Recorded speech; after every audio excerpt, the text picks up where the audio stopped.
कि भारतीय जनता पार्टी के कहने पर सीबीआई की जांच नहीं हो रही है।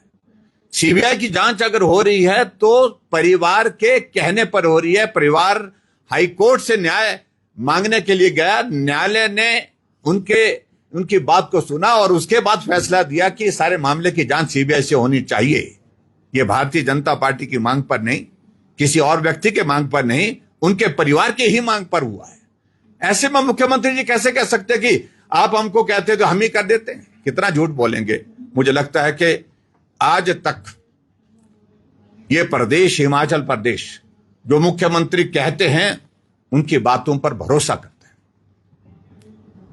लेकिन पिछले 2.5 साल से एक नहीं, ऐसे दर्जनों उदाहरण हो गए कि मुख्यमंत्री जी जो बोलते हैं उनकी बातों पर अब लोगों का भरोसा ही टूट गया, क्योंकि वो सत्य बोलते ही नहीं है। विधानसभा के अंदर भी झूठ बोलते हैं और विधानसभा के बाहर भी झूठ बोलते हैं। दर्जनों उदाहरण इस प्रकार के हमारे से नहीं। देखिए, हम इस बात को लेकर के ये नहीं करें।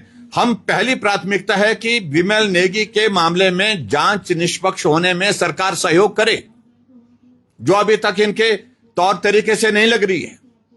यानी कि मुख्यमंत्री कहते हैं कि एलपी में नहीं जाएंगे, मुख्यमंत्री कह रहे हैं कि हम जांच में सहयोग करेंगे, जो हमारे पास जो है, जो इंफॉर्मेशन, जो डॉक्यूमेंट्स होंगे वो सीबीआई को सुपुर्द कर देंगे।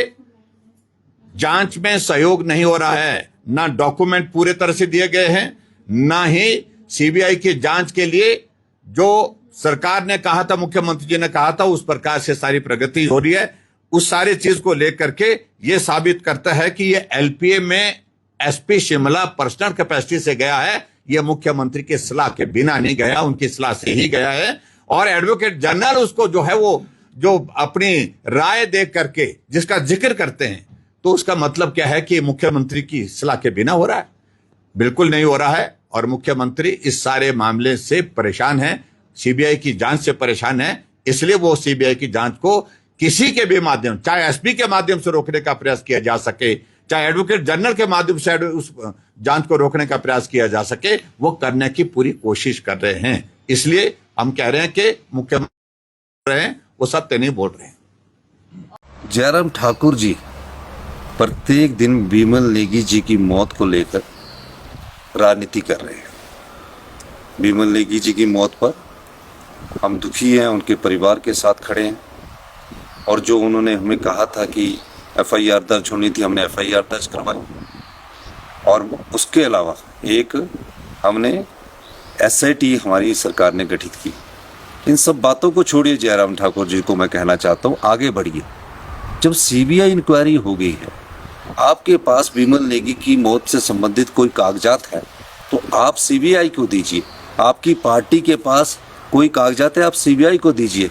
जिन भी पत्रकार बंधुओं के पास कोई कागजात या किसी और व्यक्ति के पास कोई कागजात है, वो सीबीआई को दिए। विमल नेगी के परिवार को न्याय मिलना चाहिए। हमारी सहानुभूति विमल नेगी के परिवार के साथ है। हमने जो एसआईटी गठित की थी, उसकी रिपोर्ट जब सीबीआई की इंक्वायरी के बारे में चर्चा चल रही थी, तो वो हाई कोर्ट में ले कर दी गई है। और इसमें कोई दो राय नहीं है कि विमल नेगी के परिवार को न्याय मिलना चाहिए। इस न्याय की लड़ाई में हम सीबीआई को पूरी तरह सहयोग देंगे। जयराम ठाकुर जी को राजनीतिक फोबिया हो गया है, वो अपनी राजनीति करने के लिए इस प्रकार की बात कर रहे हैं। उन्हें राजनीति नहीं करनी चाहिए और मौत पर राजनीति करना अच्छी बात नहीं है। हमें न्याय की जब लड़ाई लड़ते हैं, उस समय आपको ये देखना है कि हमने किस प्रकार आगे बढ़ना है। इस दृष्टिकोण से मेरा ये मानना है। और मैं जयराम ठाकुर जी से ये कहना चाहूँगा, प्रेस कॉन्फ्रेंस की जगह सीबीआई का सहयोग कीजिए। हमारी सरकार तो भरपूर सहयोग कर रही है।